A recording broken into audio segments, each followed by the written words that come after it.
चला तर पुढचं आपलं आहे ही पूर्ण एक्सरसाइज डेडिकेटेड आहे to finding the probability of either or वाले क्वेश्चन। ऑर वाले क्वेश्चन्स जे असतात ऍक्च्युअल मध्ये आता ऑर वाले क्वेश्चन्स येत आहेत। आता असं म्हणू का याच्या पहिले आपण ऑर चे क्वेश्चन पाहिले त्याच्यात असं केलं त्याच्यात असं का करतोय त्याचं कारण आहे तुम्हाला कळेल शिकल्यानंतर। अब जो हम लोग पढ़ने वाले हैं प्रोबेबिलिटी के अंदर इसमें हमारे पास सारे क्वेश्चंस और वाले इवेंट है। तो और वाले इवेंट में दो इवेंट्स में या फिर जो भी इवेंट दिए है उसमें आपके पास इंटरसेक्शन वाला सेट रहने वाला है। ठीक है, तो ऐसे इवेंट्स की प्रोबेबिलिटी कैसे फाइंड आउट की जाती है हमें सीखना है। इसके लिए कुछ नियम भी हमें सीखने हैं। तो नियम सबसे पहले क्या कहता है, आप लोगों ने वेन डायग्राम का नाम सुना है। जॉन वेन नाम का बंदा था जिसने सेट्स को रिप्रेजेंट करने के लिए क्लोज्ड फिगर्स का इस्तेमाल किया था, तो उसी को वेन डायग्राम कहा गया था। जैसे आप किसी सेट के अंदर के एलिमेंट्स को रिप्रेजेंट करने के लिए कर्ली ब्रैकेट्स के अंदर एलिमेंट्स लिखते हो सेपरेटेड बाय कॉमास। जैसे मैंने कहा कि right the set which contain all the vowels, तो आपने सेट को नाम दिया M इज द सेट और अंदर एलिमेंट्स लिख दिए A E I O U। तो ये क्या है, रोस्टर फॉर्म लिस्टिंग मेथड है सेट को लिखने का। एक होता है सेट बिल्डर फॉर्म या रूल मेथड जिसके अंदर आप लिखते हो कि A is the set of all x such that x are the vowels in the vowels of English alphabet। तो आपने रूल के तहत उसको लिख दिया। तो तीसरा तरीका होता है सेट को लिखने का वेन डायग्राम से, क्लोज्ड फिगर से। तो उससे और चीज़ों को सेट्स को समझना आसान होता है, ऑपरेशंस को समझना आसान होता है। जैसे अगर दो सेट्स के अंदर कोई कॉमन आ रहा है तो उसको आप वेन डायग्राम से कैसे दिखा रहे हैं, क्लोज्ड फिगर का इस्तेमाल करते हैं तो ज़्यादातर सर्कल का इस्तेमाल किया जाता है। तो मेरे पास एक सेट है A जिसके अंदर एलिमेंट्स है मेरे पास 1 2 3 4। B सेट है जिसके अंदर मेरे पास एलिमेंट है 3 4 5 6। अब अगर मुझे A union B, A intersection B इनके सेपरेट एलिमेंट्स चाहिए। अब आप देखिए इन दोनों में कॉमन है क्या कोई? नहीं है। 3 and 4 एलिमेंट्स कॉमन है, तो नहीं कैसे बोल रहे थे, ध्यान ही नहीं आपका। तो मैंने इसको बोल दिया सेट ए, इसको बोल दिया सेट बी।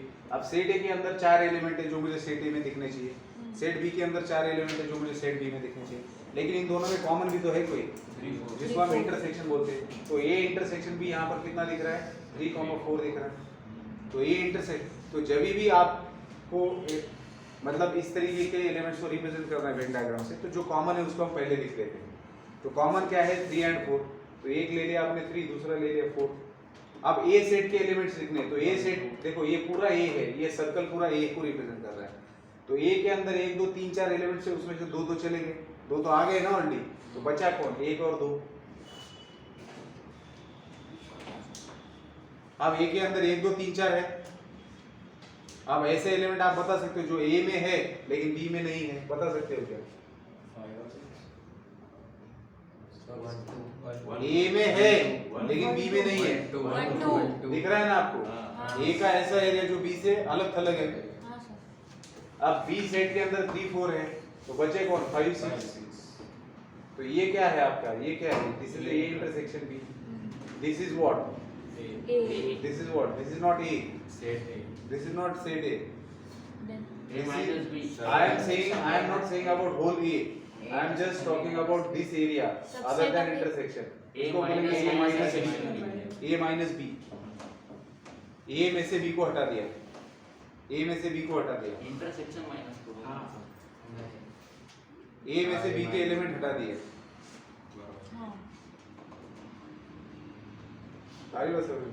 कौन सा, सिर्फ इधर वाला 1,2 जिसके अंदर आए हैं।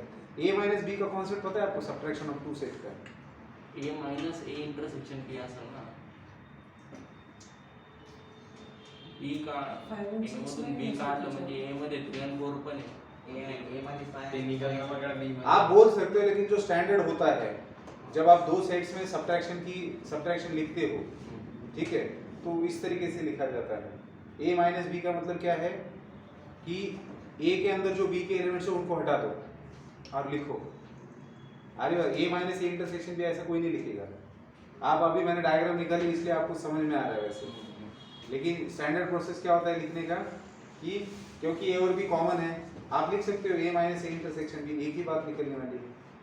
लेकिन ए माइनस बी भी बोला जा सकता है। इसको क्या बोलेंगे? बी माइनस बी माइनस ए बोलेंगे। ठीक है। अब बात ये है कि अगर मैं आपसे कहता हूं कि मुझे ए यूनियन बी के एलिमेंट्स लिखने हैं, number of elements in A union B, तो ए यूनियन बी क्या होता है सेट? ए यूनियन बी के अंदर कितने एलिमेंट्स हैं? अगर मुझे ए यूनियन बी लिखना है तो मैं कैसे लिखूंगा? 6 ए यूनियन बी का मतलब होता है ए के सारे एलिमेंट लिखो, बी के सारे एलिमेंट लिखो। तो ए के एलिमेंट क्या है? 1 2 3 4। बी के एलिमेंट क्या है? 3 4 5 6। लेकिन हमें पता है कि सेट के अंदर एलिमेंट्स को रिपीट किया जाता है क्या? नहीं किया जाता। तो ए यूनियन क्या बन गया आपका? ए यूनियन क्या बन गया? 1 2 3 4 5 6। ये बन गया ए यूनियन बी। मतलब ए यूनियन बी लिखने के लिए आपने ये वाला पार्ट प्लस ये वाला पार्ट प्लस ये वाला पार्ट किया, सही है ना? लेकिन अभी मेरे पास a माइनस बी नहीं है, मान लो मेरे पास सिर्फ a b c ये 3 सेट दिए हैं, सॉरी a और b ही दिया है। तो मैं number of elements in a union b कैसे लिख सकता हूँ? Number of elements in a union b अगर मुझे लिखने हैं तो मैं लिखूंगा number of elements in a plus number of elements in b minus number of elements in a intersection b। ठीक है, ये आपको समझ में आ रहा है? n of a union b को मैं ऐसे लिख सकता हूँ क्या? Number of elements in a plus number of elements in b minus number of elements in a intersection. मैंने a इंटरसेक्शन b को हटा क्यों दिया? क्योंकि हम उसको 2 बार काउंट कर रहे थे यूनियन b में, तो एक बार का हमने हटा दिया क्योंकि रिपीट हो रहा था ना। मुझे बताइए 3 and 4 2 बार आ रहा था कि नहीं? तो ये वो क्या है? इंटरसेक्शन है, तो उसको हटा दिया, एक बार वाले को हटा दिया। a और b का एडिशन कर दिया, a और b का एडिशन कर दिया, तो एक बार रिपीट हो रहा है। कौन सा एलिमेंट रिपीट हो रहा है? जो इंटरसेक्शन के अंदर आ रहा है। हे पटत असेल तर थोडं गाणं नाही, हे पटतंय का? हो यस सर। सर. पटतंय का हे? कारण आपल्याला ह्यालाच पुढे रूल बनवायचा आहे। हे नजर पटत आताच विचारा, परत सांगतो। a माइनस b ची डेफिनेशन देतो. ठीक है, इसको हटा दो, अभी इसकी जरूरत भी नहीं है, इसमें जाते नहीं है। ठीक है? समझ लो बा. ठीक है, हाँ।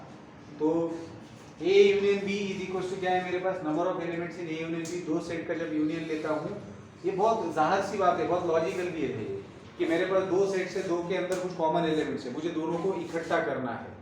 तो मैं जो कॉमन एलिमेंट्स है उनको एक ही बार लूंगा ना। तो अगर मैं सीधा, अगर मुझे a यूनियन b लिखना है, अगर मैं सीधा a और b के सारे एलिमेंट्स इकट्ठा कर देता हूँ तो एक सेट रिपीट होने वाला है। कौन सा सेट? इंटरसेक्शन वाला। तो 2 बार इंटरसेक्शन वाले एलिमेंट्स आ रहे हैं, तो एक हमने हटा दिया उसमें से। तो n of a union b क्या लिखेंगे आप? n of a plus n of b minus n of a intersection b लिखेंगे। पढ़ते क्या? हो सर। अगर ऐसा है तो मुझे अब a यूनियन b का मतलब क्या होता है इसको समझना है। a यूनियन b का सेट में जब आप लिखते हैं a यूनियन b, तो इसका मतलब होता है a और b। इसका मतलब क्या होता है? a और b। a यूनियन b का मतलब क्या होता है? a और b। और a इंटरसेक्शन का मतलब क्या होता है? a and b। आ रही बात समझ में? क्योंकि आप सिंपल सी बात है, मुझे आप बताइए, अगर मैं a यूनियन b लिख रहा हूं तो a और b और बोथ, मतलब क्या हो रहा है? a और b और बोथ, मैं दो सेट का यूनियन कर रहा हूं। तो हो सकता है कि 1 2 3 4 ऐसा है मेरे पास, और दूसरा सेट है 4 5 6 7। अब a यूनियन b का मतलब क्या है? ऐसा सेट जिसके अंदर a के भी सारे एलिमेंट आएंगे, b के भी आएंगे, और दोनों में जो है वो भी आएंगे। सीधा सीधा दोनों का एडिशन किया जा रहा है। तो a यूनियन b का मतलब होता है जिसके अंदर एलिमेंट्स ऑफ a और b और बोथ। अब ऐसे भी हो सकता है कि a सेट पूरा b का सबसेट हो। a सेट क्या है? पूरा b का सबसेट है। जैसे 1 2 है इसके अंदर, और इसके अंदर है 1 2 3 4। तो इसीलिए तो प्रॉपर्टी बनती है ना कि अगर a is a proper subset of b, then a union b is nothing but b। तो b तो a को पूरा लेके चल रहा है ना, तो दोनों का यूनियन करेंगे तो a का तो अपना कुछ वजूद है नहीं, तो सीधा यूनियन कौन बनेगा? b बन जाएगा। आ रही बात समझ में? तो मेन चीज क्या है कि जब मैं a यूनियन b कहता हूं तो इसका मतलब होता है set of all elements of a, set of all elements of b, and also set of elements which are common to both the sets. तो जब number of elements in a union b निकालने की बारी आएगी तो जो common elements है वो 2 बार गिने जा रहे हैं, इसमें से एक बार को हटा देना जरूरी है। अब हमें पता है कि अगर हमें कभी ऐसी प्रोबेबिलिटी निकालने के लिए बोली जाए किसी रैंडम एक्सपेरिमेंट पर कि ए और बी वाली, तो प्रोबेबिलिटी ऑफ इवेंट ए और बी कैसे निकाला जाएगा। अब जैसे कोई इवेंट है, उसका एन ऑफ एस हमारे पास क्या होता है, एन ऑफ एस होता है जो भी है। अगर मुझे इसकी प्रोबेबिलिटी निकालनी है तो मैं क्या करूंगा, सबको एन ऑफ एस से डिवाइड कर दूंगा। सबको एन ऑफ एस से डिवाइड किया मैंने, तो मैंने इसको एन ऑफ एस से डिवाइड किया, इस पूरे को एन ऑफ एस से डिवाइड किया और मैंने इसको सेपरेट कर दिया। तो क्या हो जाएगा रे, मुझे क्या मिलेगा, N of A union B by N of S क्या होगा, P of A union B which is equal to P of A plus P of B minus P of A intersection B. सांगा पटतंय का? हो sir. बस ये formula बन गया। क्या फॉर्मूला आ गया, P of A union B is nothing but P of A plus P of B minus P of A intersection B. अब आप मुझे बताइए कि if A and B are mutually exclusive and exhaustive event, मतलब they are complementary events to each other, तो formula क्या बनेगा, A P of A plus P of, क्योंकि इंटरसेक्शन उनका जीरो होता है। जब मैं कहता हूँ दो इवेंट्स कॉम्प्लीमेंट है एक दूसरे के, तो उन दोनों में कोई भी कॉमन नहीं होता ना। म्यूचुअली एक्सक्लूसिव का मतलब क्या होता है, कोई भी कॉमन नहीं है, और म्यूचुअली एग्जॉस्टिव का मतलब क्या है, दोनों को मिला के सैंपल स्पेस बन रहा है। तो अगर मैं कहता हूँ कि दिए गए दो sets mutually exclusive and exhaustive है या फिर दोनों कॉम्प्लीमेंट है, तो आप सीधा सीधा क्या लिख सकते हो, if A and B are complement of each other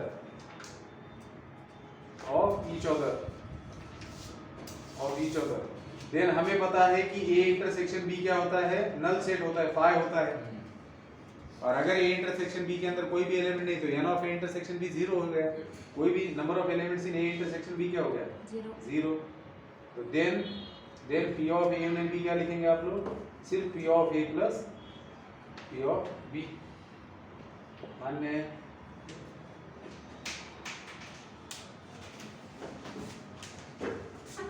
अब आप मुझे बताइए, आपको डी मॉर्गन्स लॉ पता है क्या सेट के अंदर के जो म्हणजे आतापर्यंत आपण हेच यूज करत होतो ना, हमने ये यूज किया हुआ है, क्योंकि हमारे पास हम और वाले इसमें क्या करते थे, दिस और दिस, ये नहीं करते थे क्योंकि हमारे पास दोनों में कॉमन कुछ नहीं होता, हमारे पास mutually exclusive and exhaustive event ही होते थे। तो ये फर्क होने वाला है आगे चल के।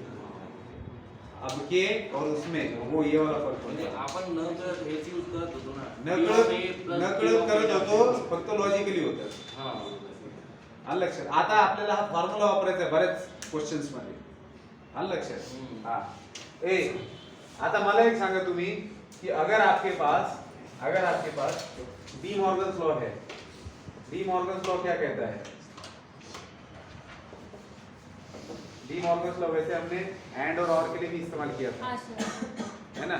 अब यहाँ पर कॉम्प्लीमेंट के लिए करेंगे, तो ए यूनियन बी डैश अगर मेरे पास है तो ए डैश इंटरसेक्शन बी डैश लिख सकते हैं कि नहीं हम लोग, लिख सकते हैं,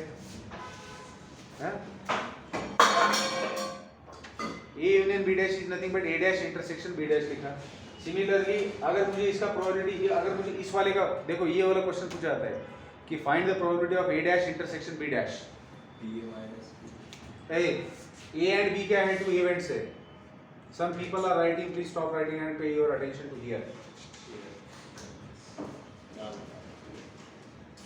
So it's your duty, it's your mandatory duty that whenever a teacher is teaching something to you, then you must pay attention towards the teachers each and every word that what he is saying. Then some students ask again and again same question which were already told by your teacher. Yes, मैंने पूरा English बोल दिया। नहीं, see, I can speak English like common English. I have a very limited storage of English language. So whenever you have some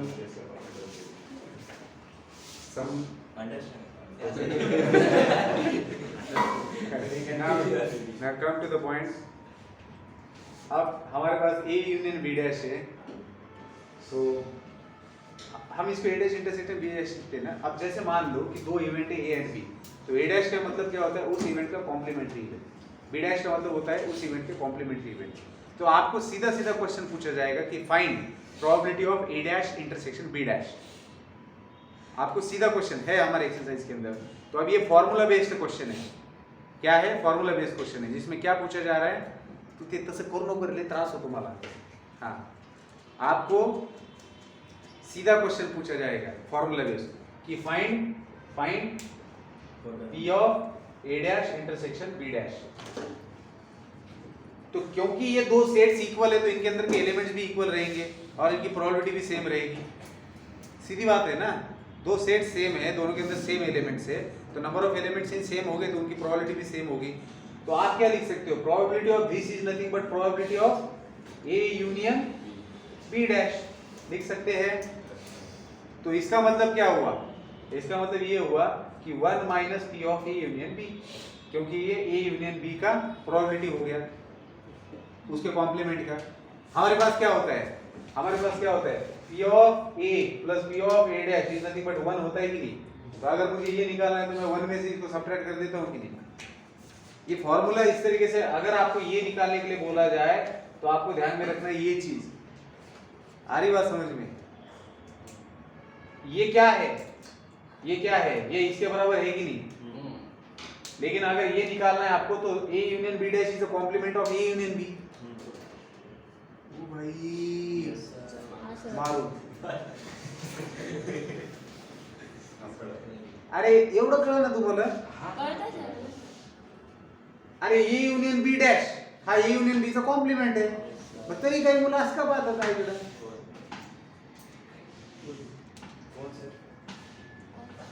अरे कोणी त्याचा pen घ्या रे, देऊ नका लिहिताना द्या आता। ए युनियन ते बुक आहे पण कसं ऍक्टिव्ह होईल लगेच, ते घेतलं लगेच खटखट। A union B dash is equals to माहिती मला याड्या, A dash intersection B dash is equals to P of A union B dash, बरोबर आहे? हां, तर काय लिहिणार तुम्ही याला? ए सिमिलरली जर समजा सिमिलरली जर तुम्हाला माहिती ए इंटरसेक्शन बी साठी पण कॉम्प्लिमेंट लॉ अप्लाय होतो। ए इंटरसेक्शन बी डॅश काय लिहिलं जातं तुम्ही याला? A dash union B dash, बराबर है? अगर मान लो किसी ने आपको इसका प्रोबेबिलिटी निकालने के लिए बोला, probability of finding A dash union B dash, तो क्या करेंगे आप लोग? इसका प्रोबेबिलिटी निकालेंगे, क्योंकि this is equal to this, that is this is nothing but probability of A intersection B dash, but A intersection B dash A आणखी पूर्ण लिहिलं नाही। तो this is the probability of A intersection B dash, तो A intersection B dash is the complement of A intersection B, so we can write this 1 minus p of a intersection b. So these are the important formulas to find probability of a dash intersection b dash and a dash union b dash, रहेंगे याद में, इसको लिखना पड़ेगा, ठीक है? Let us solve exercise, second exercise. Yes, you have to write this, write it down. So I will solve one example, then write both the things at the same time. I avoid to talk in English as some students will not be able to understand it. I think you people are not used to hear English, so I may compromise with that. There are some semi-English students. There are some statistics students, but they are not able to understand concept in English. And some state board students are, I don't consider them. CBSE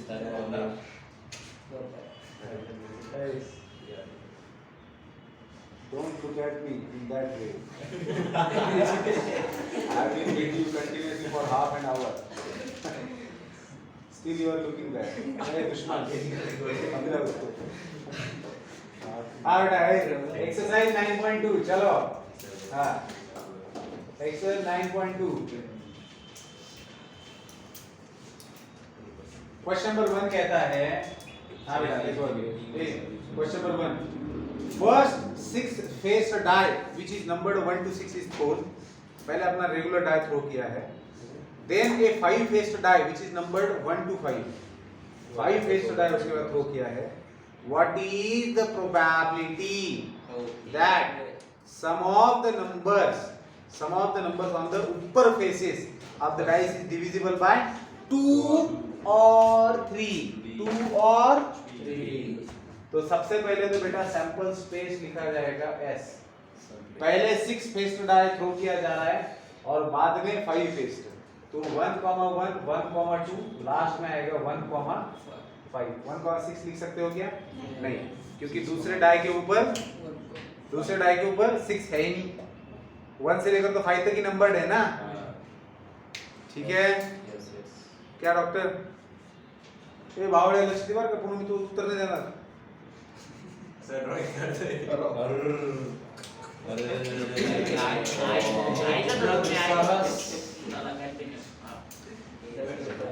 लक्ष होतं माझं.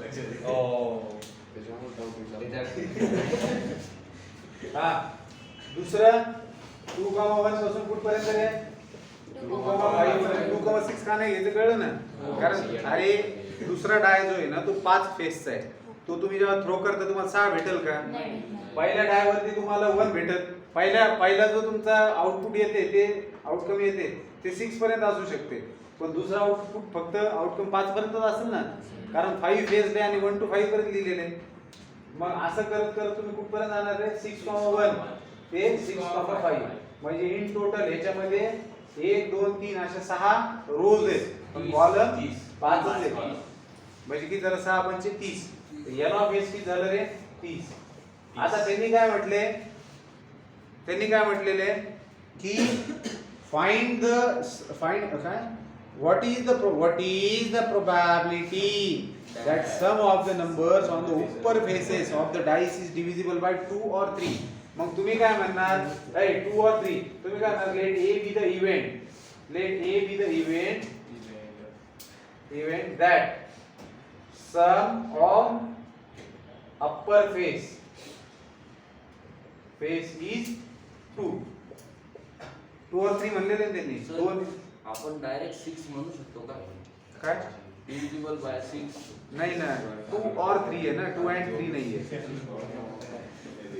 लक्षात घ्या, ज्यावेळेस or चा concept येणार आहे त्यावेळेस तुम्हाला 2 इव्हेंट दिलेले असणार, एक किंवा ते.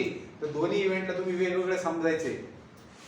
म्हणून समजा काय म्हटलं, तुम्ही जे फेकताय 2 डाईस, तर वर जे येते अप्पर फेस वरती, बरोबर आहे, त्यांची सम एक तर 2 आली पाहिजे किंवा 3 आली पाहिजे. मग ए नालाय का, जर सम 2 आली पाहिजे तर तुम्ही एक इव्हेंट म्हणताय ए का ए इव्हेंट आहे का दोघांच्या अप्पर फेसची सम 2 येते, किंवा B is the event that upper sum of the upper face is 3. बरोबर आहे. म्हणजे एन ऑफ ए झालं, एन ऑफ बी झालं.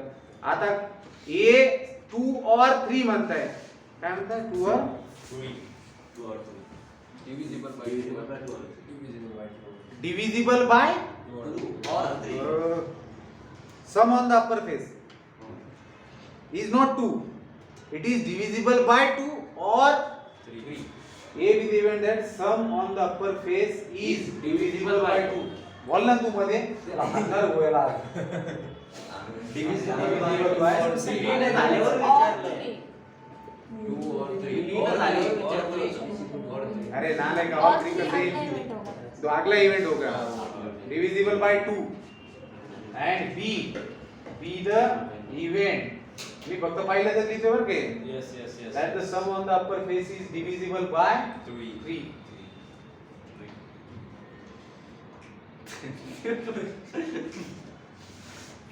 काय चुकीला माफी नाही.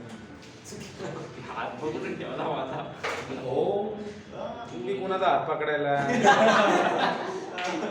माझ्या ऊपर आहे ना पकडला बहुत पुरा तू शांत राहा. काय पुरा आहे भगवान शिवाला एका चढी आहे. हा ए मग हे इव्हेंट आहे, हे इव्हेंट मेन आलाय तिकडे. हे इव्हेंट मध्ये सॅम्पल स्पेस हे काय कवा कार्टून मधून बाहेर येईल काय माहिती, वाण की लहानच राहते. उंची अशी झाली 7 फूट.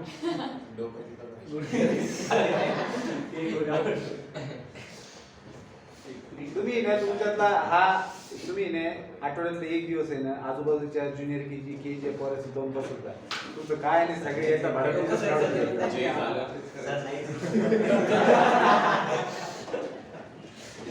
चालले घाण असलेले घाण झोप मारला. चला हे इव्हेंट काय रे की याच्यामध्ये फेसेसची सम इज डिव्हिजिबल बाय 2. मग असे फक्त घ्यायचे याच्यातले सॅम्पल पॉइंट्स की ज्यांच्या समला 2 ने डिवाइड केलं जाऊ शकतं. 1 1 तर 1 ते 1 पहिल्या रो मध्ये 1 1 ते 1 1 5 पर्यंत आहे.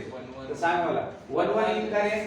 1 1 1 1 येईल, 1 2 नाही येणार, 1 3 येईल, 1 5 येईल. बरोबर आहे? म्हणजे एक ऑड एक इवन वाले येईल का? नाही, कारण एक ऑड एक इवन ची ऍडिशन काय येते? ऑड येते. म्हणून ते नाही आहे. एक तर दोन्ही ऑड किंवा दोन्ही इवन वाले येते. कळते? हा दुसऱ्यामध्ये कोण येईल रे? 2 आता पहिला इवन आहे, बरोबर आहे का? मग दुसरा ऑड चालेल का? नाही, दुसरा इवनच लागेल. 2 2 2 4 2 4 2 4 बस बस बस बस बस बस 3 1 3 1 3 2 नहीं 3 3 3 3 1 3 3 1 3 2 3 2 3 2 का 3 रे मूर्खा. 3 1 3 3 3 5 3 5 4 4 4 2 4 4 बस बस 5 1 5 3 5 5 पहले 4 5 भी तो आता है ना अरे इसको रहने दो. 5 1 5 3 5 6 क्यों 6 का? अरे मूर्ख 6 है ना. 6 यार ये 6 comma 2 6 6 4 comma 6 4 4 6 comma 6 ओए ये साथ में ये दोनों बोलता है सत्तर कुछ समझ तो कितने हो गए टोटल? 3 4 7 4 11 और 4 15. एक बार देख लेता हूँ कोई छूट तो नहीं गया. 15 है. हाँ तो सही है. हाँ बेटा, तो n ऑफ a कितना हो गया? 15. तो बेटा b ऑफ a कितना आएगा? 15 बाय 30 मतलब 1/2 1/2. अब b is the event that sum on the upper face is divisible by 3. तो चलिए फिर से ढूंढते हैं. 1 2 1 2 1 1 5 5 2 1 2 4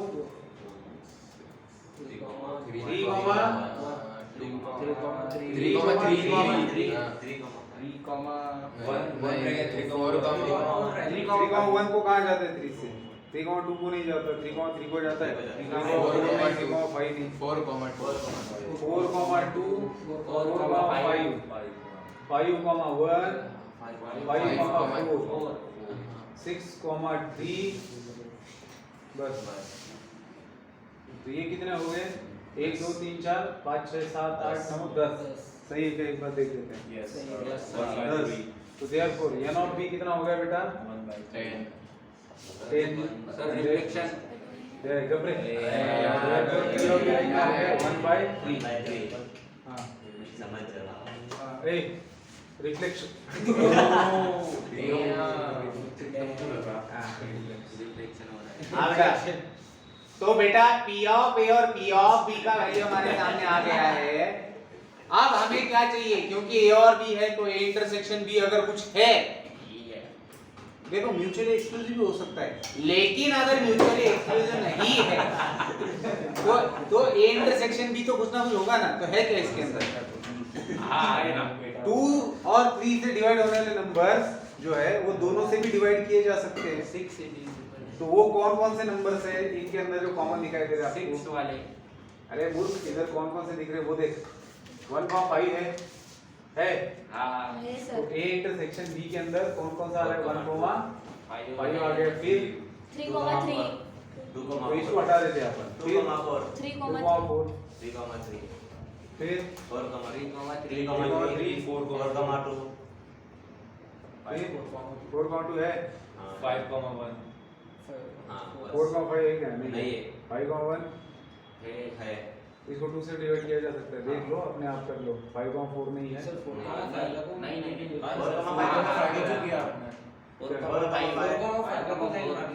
अरे लाइन का छोड़ इधर लिया क्या मैंने लाइन को क्या देख रहे हो इधर इधर ये इसके अंदर एक ऐसा एलिमेंट है इसके अंदर का है जिसको 2 और 3 को अंदर डिवाइड किया जा सकता है कौन कौन है देख लो 1,2 को क्या है 2 और 3 से No. ये किससे डिवाइड हो रहा है 3 से तो इसमें से 2 से कितना को डिवाइड किया जा रहा है 1,2 से किया जा सकता है No. ए बच्चे ए बात में बताओ बाकी क्या है आएगा साथ में ए बाबले ए 5,1 से किया जा सकता है 5,4 नहीं 6,3 से किया जा सकता है अरे 4,5 कहाँ लिखा है मैंने क्या बावले पुट्टे रे अरे 4,5 कहाँ लिया मैंने हाँ सर कहाँ लिया यहाँ पे 4,5 5 कौन लिया है 5,4 लिया है नहीं 6,3 आएगा नहीं। नहीं आएगा कितने लोग हैं 5 लोग हैं नौ पे इंटरसेक्शन भी आ गया 5 तो पी ऑफ इंटरसेक्शन भी आ गया 1/6 1/6 अब सवाल ये है कि आपको निकालना था P of A union B A और B तो क्या आएगा फिर therefore फाइनल कंक्लूजन इधर है रे बाबा therefore P of A union B is equals to P of A plus P of B minus P of मला वाटतं 30 मध्ये राहू दिलं असतं सोपं गेलं असतं डिनॉमिनेटर काय जाऊ द्या 15/30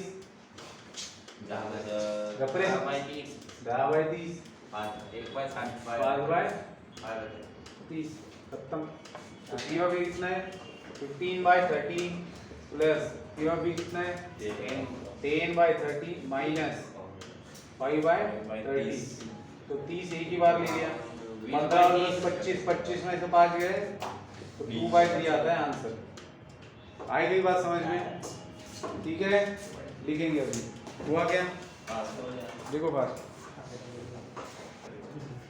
हाँ बेटा चलो क्वेश्चन नंबर 2 देखो क्वेश्चन नंबर 2 में क्या बोला है एक card is drawn from A pack of a card time of 52 card what is the probability that card is either red और ब्लैक either रेड और ब्लैक ये तो बेटा हो गया कॉम्प्लीमेंट्री इवेंट ए कितना कार्ड निकालना है रे और card question number 2 card draw किया है 52 कार्ड से तो 52C1 हो गया आपका N ऑफ S सही है 52C1 हो गया मतलब 52 हो गया एक कार्ड ड्रॉ करना है 52 कार्डों से 52 कार्ड से अब पहला इवेंट है कि उन्होंने कहा है कि कार्ड इज आइदर रेड और ब्लैक और तुम्हें कहा उन्होंने let A be the event that drawn card is black बोला and B be the event that drawn card is black or red आता तुम्ही मला सांगा रेड आणि ब्लॅक मध्ये काहीतरी इंटरसेक्शन येऊ शकतं का तुम्ही सरळ म्हणू शकता ना तुम्हाला रेड पाहिजे तुम्ही एक कार्ड ड्रॉ करते 52 पत्ते एक तर तुम्हाला रेड पाहिजे किंवा ब्लैक पाहिजे तो आपको रेड चाहिए होगा either रेड और ब्लैक तो आप क्या करेंगे 26C1 और मतलब प्लस 26C1 क्योंकि दोनों में कोई क्लैशेस है ही नहीं इंटरसेक्शन है ही नहीं तो कॉम्प्लीमेंट्री इवेंट है तो P ऑफ इंटरसेक्शन भी 0 आएगा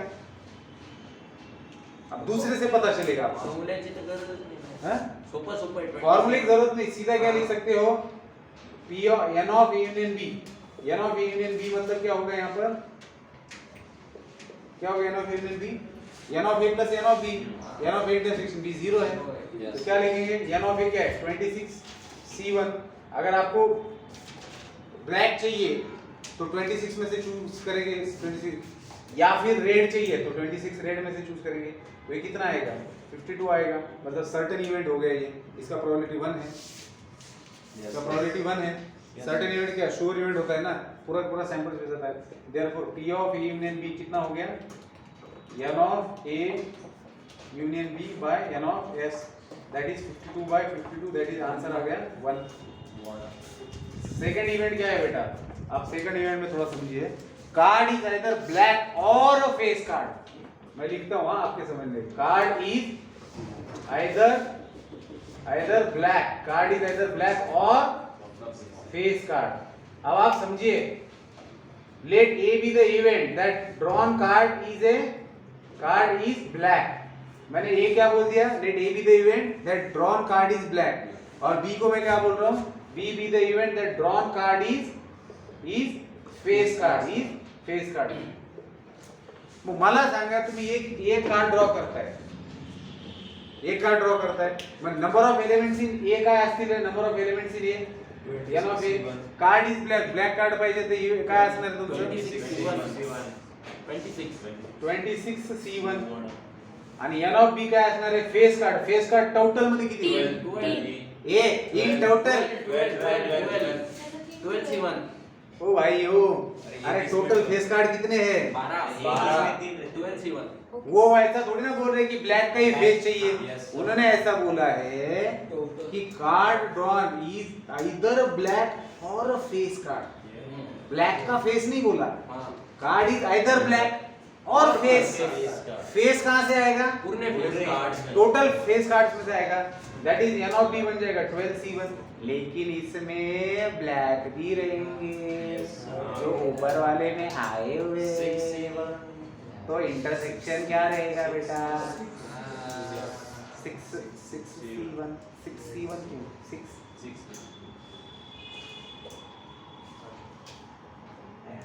N of A intersection B. ऐसे कितने पत्ते हैं जो ब्लैक भी है फेस भी है? 6 पत्ते हैं, तो 6 कॉमन हो गए। Therefore, हाँ, अब इसका P of A कितना हो गया? 26/52। 20/52। इसका कितना हो गया P of B? 12/52। 12/52। and P of A intersection B कितना हो गया? 6/52। Therefore, P of A union B is equal to P of A plus P of B minus P of A intersection B। तो P of A कितना है बेटा? 26/52। P of B कितना है बेटा? 52 माइनस 6/52।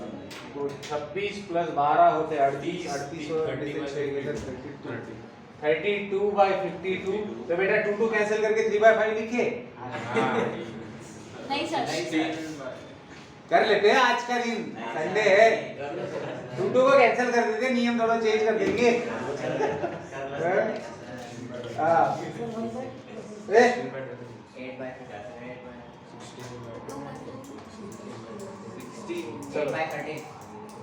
क्या 4 8 32 13 चौक 52।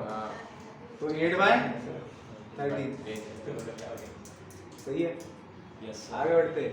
तोल question number 3। A girl is preparing for national level entrance exam and state level entrance exam for professional course. A girl is preparing for national level and state level. The chances of her cracking national level exam is 0.42 and that of state level exam is 0.52. देखो state level का ज़्यादा है। The probability that she clears both the exam is 0.11. तो अब हम क्या बोलते हैं? सबसे पहले तो इवेंट डिफाइन करेंगे कि let A be the event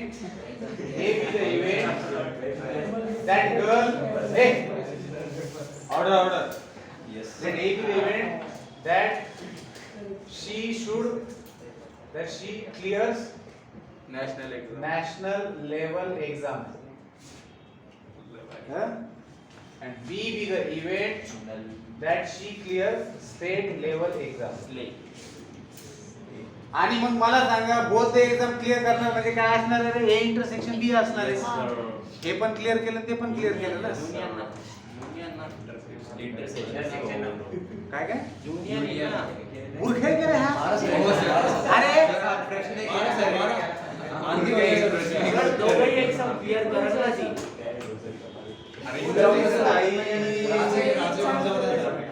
सगळे शांत बसा 2 मिनिटं. एक बोल सगळे शांत बसा. तू मला सांग ते काय म्हणताय ए हा आपला इव्हेंट आहे की ती मुलगी नॅशनल लेवलची एक्झाम क्रॅक करते, बी हा इव्हेंट आहे की ती स्टेट लेवलची क्रॅक करते. त्यांनी प्रोबॅबिलिटी दिली. नॅशनल लेवलची एक्झाम क्रॅक करण्याची प्रोबॅबिलिटी किती रे 0.42 आहे ना 0.42 आणि स्टेट हे रुद्र सांबर शांत आहे सांबर आहे. स्टेट लेवलची एक्झाम क्रॅक करण्याची प्रोबॅबिलिटी किती रे ए बेसिक टेन शांत आहे हा तुम्हाला असं कोण नाही 0.54 ए पंडितचा 0.54 ठीक आहे. मग मला सांगा ए ची प्रोबॅबिलिटी दिलेली बी ची. ते म्हणताय ती पोरगी दोन्ही एक्झाम पास करेल ह्याची प्रोबॅबिलिटी ए युनियन बी म्हणजे ए और बी असतं. दोन्ही म्हणजे ए पण पास करल आणि बी पण करल म्हणजे ए अँड बी झालं ए इंटरसेक्शन बी झालं. आता जर नसेल कळत हा ना मला अरे ते तसंच करते बाबा समजलं मला. दोन्ही पास करण्याची प्रोबॅबिलिटी काय आहे रे ते जसं पेन फिरवल तुला जमतं ना तसं बेटा अभ्यास बी जमू दे.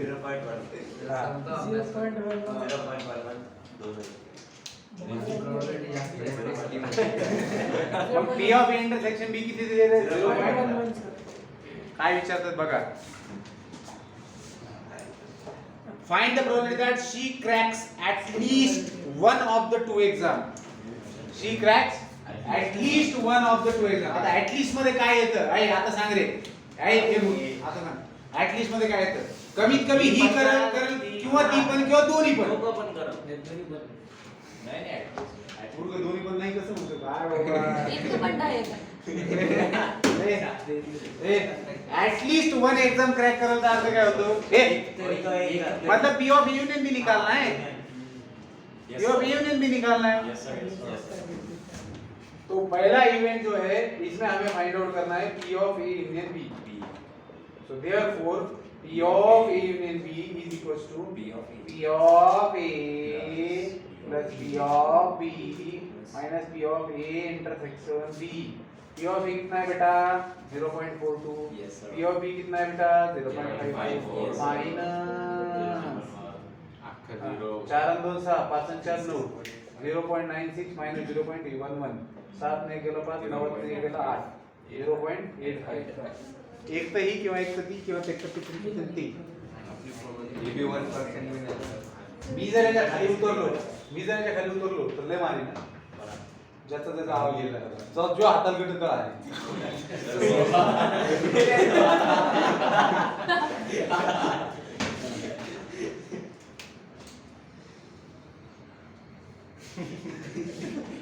Sir lag. बी के अंदर क्या पूछा बेटा. अब बी जिसको समझ में आ गया चलो फिर उसको उससे बड़ा वो करेंगे अपन. आता बी मध्ये काय म्हणते she cracks only one of the two. दोन्ही पैकी एकच पास होण्याची प्रोबॅबिलिटी काय सांग कसं काढणार. दोन्ही पैकी एकच इंटरसेक्शन बी चा कॉम्प्लिमेंट.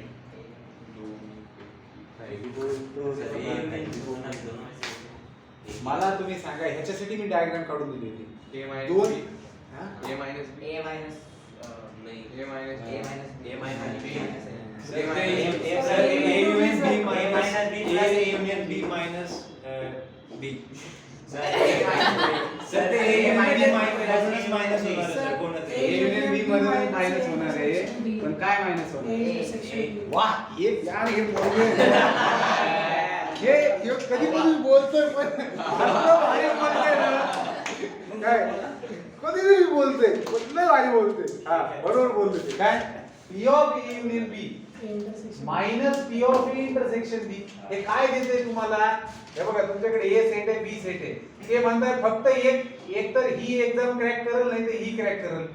ही याच्यामध्ये कोण आहे हा जो पार्ट आहे एवढा तो एक तर ह्या एक्झामचा आहे किंवा एक तर ह्या एक्झामचा आहे आणि हा टोटल काय ए युनियन बी आहे. मग ए युनियन बी मधून तुम्ही जर ए इंटरसेक्शन बी वजा केलं तर तुम्हाला एक तर फक्त हे तर इंटरसेक्शन नाही. नाही तर फक्त हे फक्त एक अरे ह्याच्यातलं तू घेशील नाही तर फक्त ह्याच्यातलं घेशील. त्यांनी काय विचारलंय एक तर ही किंवा एक तर ही. तू मला सांग ना ए युनियन बी म्हणजे पूर्ण आहे त्याच्यातून तू जर हे काढून टाकतं तर तुला काय भेटायलंय ओनली धिस पार्ट और धिस पार्ट दोन्ही मध्ये काही कॉमन भेटायलंय का नाही. नाही.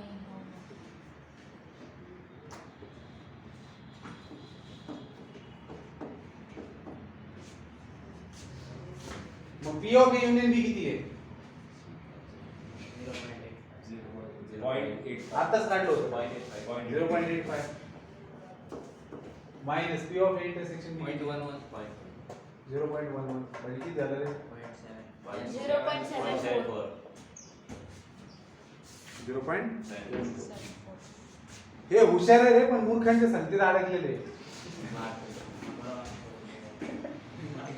तो हिशोबला मला सांगितले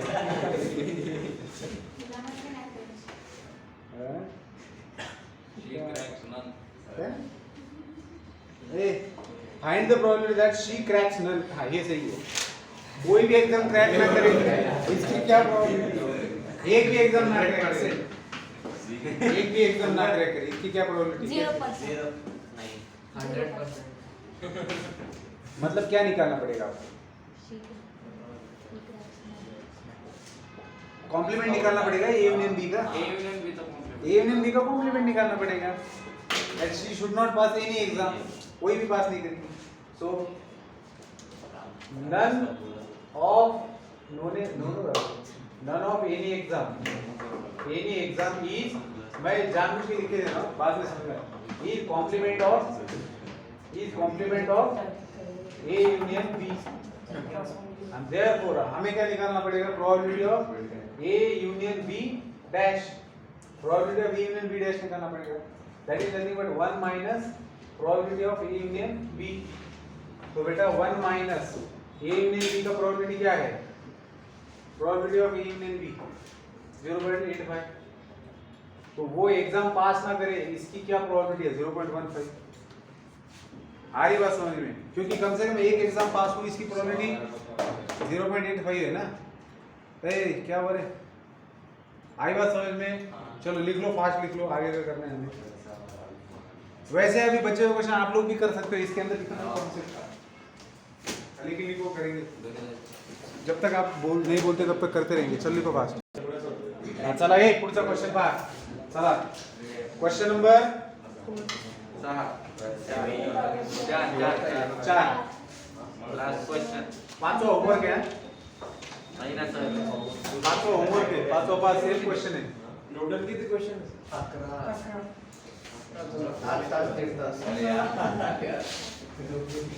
11 बेटा ये question number A bag contains 75 tickets numbered from 1 to 75. One ticket is drawn at random. Find the probability that एका बॅग मध्ये 75 तिकीट आहेत 1 पासून 75 पर्यंत नंबर दिले. n ऑफ s काय असणार आहे रे 75 c1 कारण की एकच तिकीट ड्रॉ करायचे. There are 75 different combinations 75 ways. हां काय म्हणतात रे find the probability that number on the ticket is perfect square और डिव्हिजिबल बाय 4. पहिल्या मध्ये ए इव्हेंट आहे की number on the ticket is perfect square आणि दुसरा इव्हेंट काय रे और डिव्हिजिबल बाय म्हणजे एक जे तुम्ही तिकीट ड्रॉ करताय तर ते परफेक्ट स्क्वेअर असावं किंवा डिव्हिजिबल बाय 4 असावं. ए कळतंय का ते परफेक्ट स्क्वेअर असावं किंवा म्हणले और म्हणले. मग ए इव्हेंट काय म्हणलं आपण परफेक्ट स्क्वेअर असेल 1 ते 75 पर्यंत सांगा परफेक्ट स्क्वेअर. ए मधले इव्हेंट करून जातील 1 4 16 25 36 49 सर 9 रहेगा सर 1 4 वही लगा मुझे कुछ ना कुछ रहेगा 64 हो गया 1 से 75 तक इतने परफेक्ट स्क्वायर है. हाँ बी इवेंट तो एन ऑफ ए कितना हुआ रे 1 2 3 4 5 6 7 8 8 बाय 75. हाँ तो देयरफॉर पी ऑफ ए कितना हो जाएगा. अरे 8 हो गया ना सिर्फ P of A कितना हो जाएगा 8/75। अब B क्या है रे? B ऐसा इवेंट है कि 1 से 75 तक के जो नंबर्स है उसमें से डिविजिबल बाय 4, तो डिविजिबल बाय 4 कितने हैं? 4 8 से लेकर तो 40 10 नंबर, 7 8 7 फिर 44 48, फिर 52 56, 70 फिर 64 64 68 70। तो n ऑफ b कितना हुआ है? 10 के बाद हाँ, 1 11 12 13 14 15 16 17 18/75। स्पेशल। अब क्या कोई ऐसे नंबर नहीं हो सकते जो परफेक्ट स्क्वायर भी और 4 से डिविजिबल भी होंगे, तो वो होंगे a इंटरसेक्शन b। तो कौन कौन से ऐसे नंबर? 4 खुद है, 16 है जो परफेक्ट स्क्वायर है और 4 से डिवाइड किया जा सकता है ना? 36 36 है, 64 64 है। तो ये ऐसे नंबर है जो डिविजिबल बाय 4 भी है और परफेक्ट स्क्वायर भी है। तो देयरफॉर आपको क्या चाहिए? a यूनियन b का प्रोबेबिलिटी चाहिए। तो इसका प्रोबेबिलिटी क्या आएगा? n of a intersection b कितना है? 4। तो p of a intersection b कितना आएगा?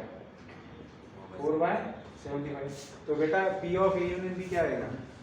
p of a union b आएगा p of a plus p of b minus p of a intersection b। तो p ऑफ a कितना है बेटा? 8/75। p ऑफ b कितना है बेटा? ये बेटा ओ बेटा 18/71। n ऑफ b लिख दिया क्या मैंने डायरेक्ट? p ऑफ b क्या होगा? ये मतलब चक्कर ही नहीं है, मतलब चक्कर ही नहीं है। हाँ 8/75 18/75 और इसमें से सेपरेट करेंगे 4/25। पण मी तुम्हाला एक सांगतोय ह्याच्या पुढचा क्वेश्चन जो आहे तो ह्याच्या मागचे क्वेश्चन सारखे आहे। 5 वर एग्जाम हो गया हां एग्जाम कोणतं? स्टेट लेवल हा स्टेट लेवल नॅशनल सर आणि उरलेले तुम्ही ट्राय करा येऊन जातील तुम्हाला। हा एक मग काय होईल ते 75 में से 32 22 और 32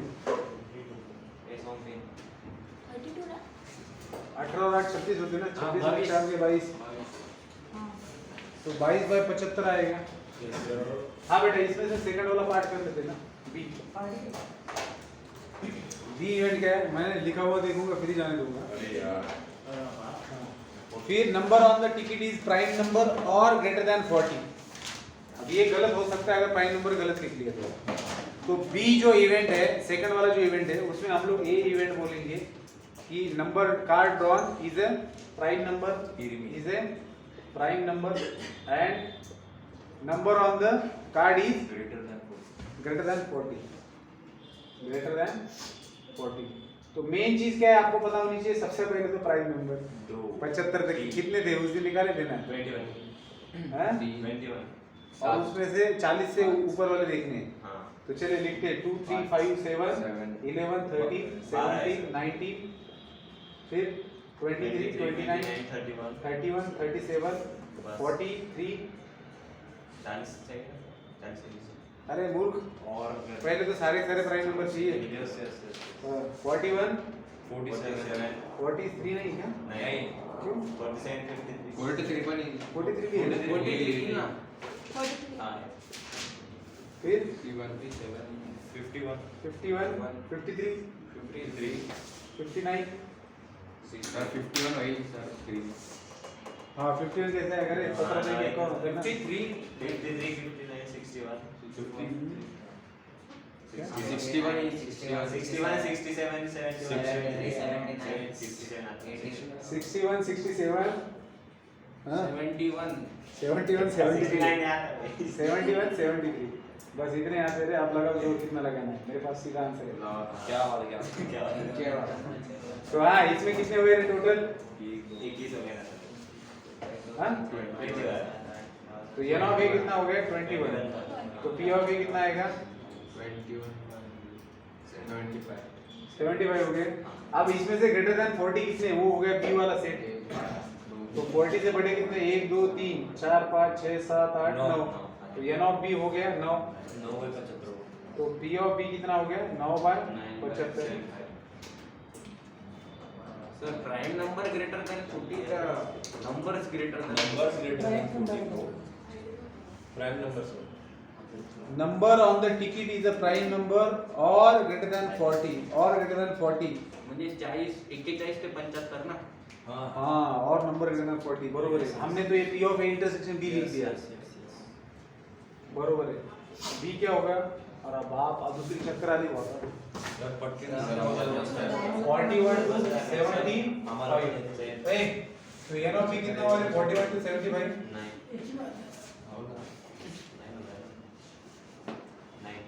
35. 40 थोडी इन्क्लूड करायचं 34 ना. 35 अरे पुन्हा एक ही चाहिए. 35 35 आएंगे ना एक ही चाहिए 50. सर पटकन ले जाओ. तो 35 हो गए तो P और B कितना हुआ? माफ शक्ल में थोड़ा चक्कर आ गया. सर आम्हाला पण 2 मिनिट टाइम प्लीज. तो ये इंटरसेक्शन B क्या होगा? 40 से ऊपर के प्राइम नंबर और वो कॉमन होंगे ना ये इंटरसेक्शन B में. तो ये intersection n of intersection B कितने हो गए? प्राइम नंबर 40 से बड़े कितने उनसे कॉमन होंगे. कितने थे ये? 9 9. तो 9 तो P ऑफ इंटरसेक्शन B क्या हो गया? 9 bye and therefore P of union B क्या हो जाएगा रे? P of A मतलब कितना? 21 by 75. P of B मतलब कितना? 35 by 75 minus 9 by 75. तो कितना हो जाएगा? 30 और 20 50 55 56 में से 9 चले गए डिवाइड बाय 75. तो 47 by 75. वाह 3 ना भाग दो तो नहीं भागते. 47 by 75 नहीं जा 3 ना भाग. 47 by 75 47 प्राइम. ठीक है चलिए बाकी बचे क्वेश्चंस कर लेंगे आप लोग. Yes sir. आगे कल मिलते हैं. Yes sir.